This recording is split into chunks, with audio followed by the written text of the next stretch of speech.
Seguimos en el puente, segundo tramo, y lo estamos compartiendo con el profesor en historia Ariel Ramírez, investigador, docente. Estamos abordando el tema del movimiento obrero aquí en la zona, en Punta Alta, en Bahía Blanca, allá por comienzos del siglo pasado. Antes de entrar, Ariel, a lo que comienzan a ser las primeras manifestaciones de protesta de los obreros. En el bloque anterior yo te hice una pregunta acerca de la identidad local, si esto había contribuido, esta llegada de inmigrantes, a la identidad local. Pero hubo una identidad, otra pregunta, si me la podés responder, ¿hubo identidades diferentes y diferenciadas por clases? Me refiero a una identidad obrera y una identidad de gente de las empresas, por ejemplo, que participaban allí. Mira, en base a... ¿Se entiende lo que sí, te claro, digo? por supuesto, sí. No podemos decir que existía una burguesía local. A mí me llama mucho la atención que cada vez que hubo una manifestación obrera importante, Sí, pero muy importante, que las hubo en muchas oportunidades, el comercio local apoyó a los trabajadores. Y el apoyo del comercio puede ser por muchas situaciones, posiblemente puede ser porque sus intereses se vieron vulnerados a esta suerte de proveedurías que no permitían que el comercio local pueda vender sus productos a los trabajadores. ¿Las proveedurías de quiénes eran? De la empresa, en este caso, la empresa, digamos, por ejemplo, doy el ejemplo puntual, en el año 1911, 1912, donde una de las razones de los pliegos de condiciones de los trabajadores es que la condición de la comida es pésima, que no pueden comprar en Punta Alta a los comerciantes locales, y evidentemente, bueno, que todo eso era un círculo vicioso que beneficiaba a esta empresa, la famosa alemana. Pero bueno, digo,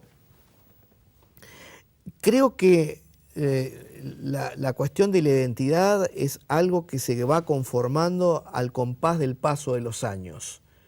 Digo, todavía existe una gran cantidad de trabajadores que son despedidos.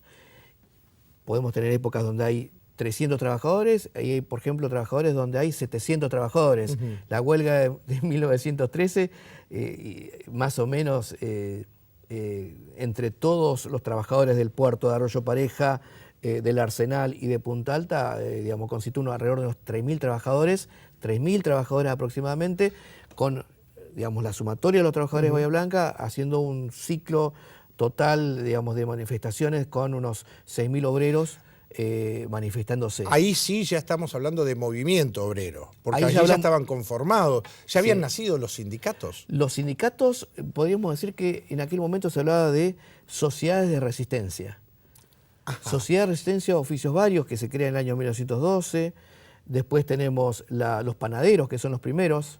La sociedad de los, todos anarquistas, de resistencia de los albañiles. Había que ser anarquista, ¿no? Había que atreverse a ser anarquista. Claro, porque los ideales del anarquismo era tratar de, digamos, el pensamiento era un pensamiento revolucionario donde, digamos, todos los hombres eran iguales, donde no se creía en el Estado como organizador de la sociedad, donde, digamos, todo lo que tenga que ver con lo castrense, lo religioso, digamos, de alguna forma eran herramientas del capitalismo que oprimían al trabajador. Y justo venían a trabajar a la construcción de un puerto militar. De un puerto militar. Claro, entonces, imagínense, le digo a la audiencia, ¿no? A los que están viendo, imagínense que ciertas contradicciones entre los cosmopolitas que enuncia nuestra Constitución y las leyes represivas, como la ley de residencias o la de defensa social.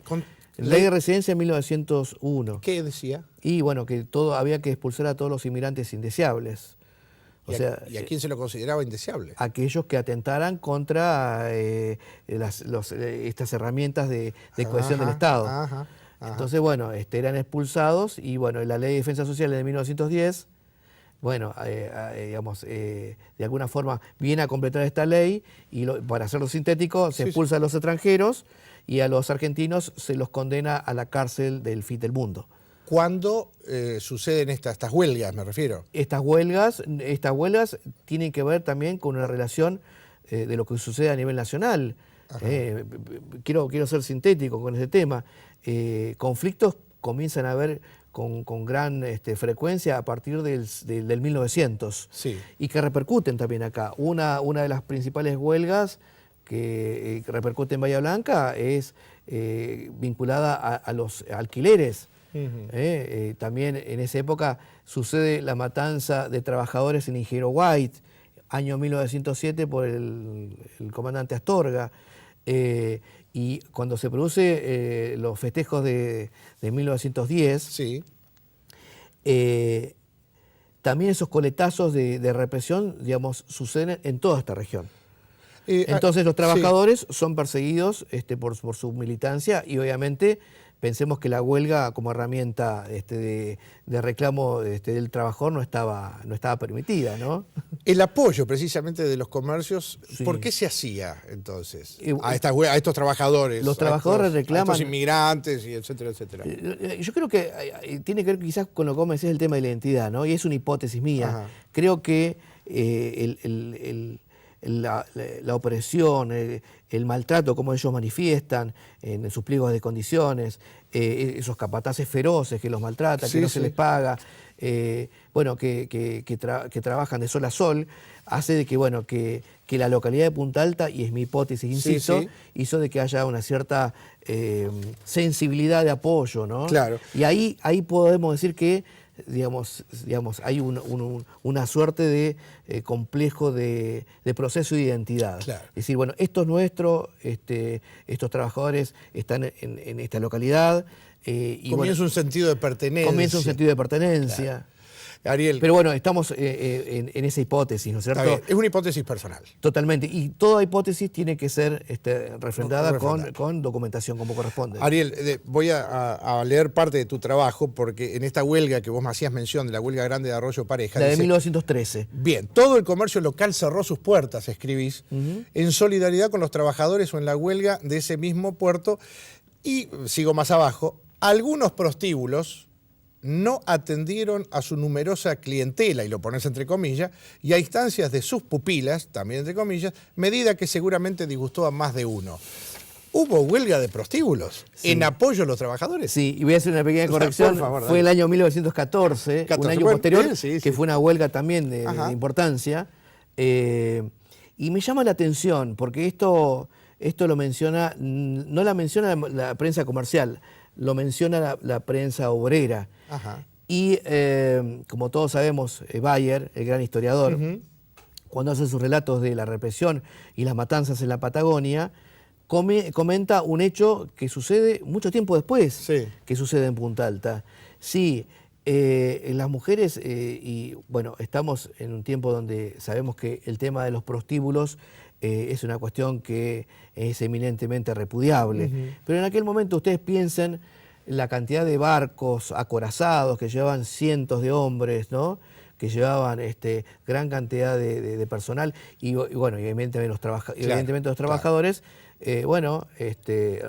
concurrían a estos prostíbulos que estaban sobre calle Colón, y que eran muchos. Claro. Y las trabajadoras, de acuerdo a la prensa obrera, relata lo que yo transcribo en esta nota, ¿no? Lo que después relata con la matanza de trabajadores en Río Gallegos, y que, bueno, Bayer cuenta la historia de las putas de San Julián, ¿no? Mirá. Que eso negaron, esas 5 muchachas se negaron a atender a estos soldados que los acusaron de asesinos por haber matado a tantos trabajadores de la Patagonia. Ariel, contame, dentro de todo este marco, porque sin ninguna duda en semejante obra debe haber habido víctimas. Sí, claro, por ¿Hay supuesto. un capítulo para esto? Sí, y es un capítulo que también es muy difícil de desentramar, porque, digo, a ver, las empresas muchas veces encubrían el fallecimiento, no, desidia. Relatás un accidente importante. La desidia, sí, la de Jorge Piumachetti, que es uno de los primeros trabajadores muertos en el Obrador, y que muere aplastado por un martinete. Él y algunos más son heridos, y no menciona qué sucede con los heridos. La prensa obrera dice que muere más de uno. Y así se relatan hechos, por ejemplo, en diferentes huelgas, dando a entender que en esas refriegas con las fuerzas del Estado llámese el personal de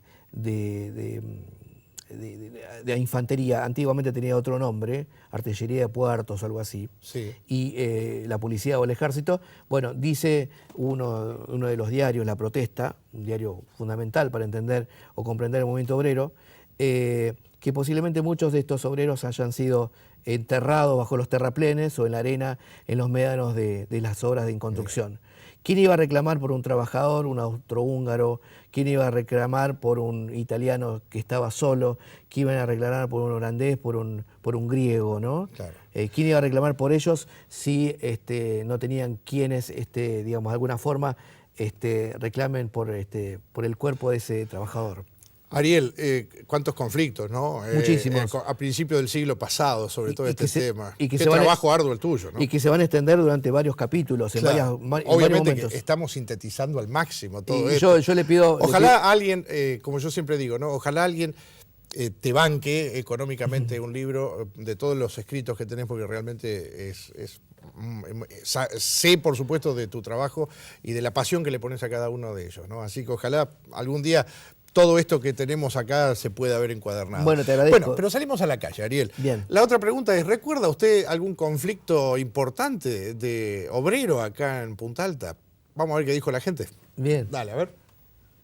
No, de Punta Alta sobre trabajadores nada. Sí, hace 12 años, ¿cómo no lo vamos a conocer? Sí, la toma de la base naval Puerto Verano. ¿Qué sé yo? No me acuerdo eso, no tengo idea, ¿viste? La verdad que no tengo, no sé, no, ¿viste? Por ahí no se me informo, no sé, va. No, porque lo que pasa es que yo como nunca trabajé en la base, ¿viste? Siempre trabajé afuera, fui independiente y... Siempre municipales, siempre paros de ATE, civiles en la base, más que eso no. No. Pero eso sí que no. Sí, en el municipio, sí, el municipio, sí. Tampoco, no. Como le digo, llegué el jueves y no conozco nada. No tenés noticias ni inclusive de esta No zona. sé nada, no. No, tampoco, la verdad que no. Y más o menos lo mismo, en la misma dirección de la pregunta anterior, así que seguimos en la misma. No recuerdo algún conflicto, porque no es tampoco una zona de mucho conflicto de trabajadores.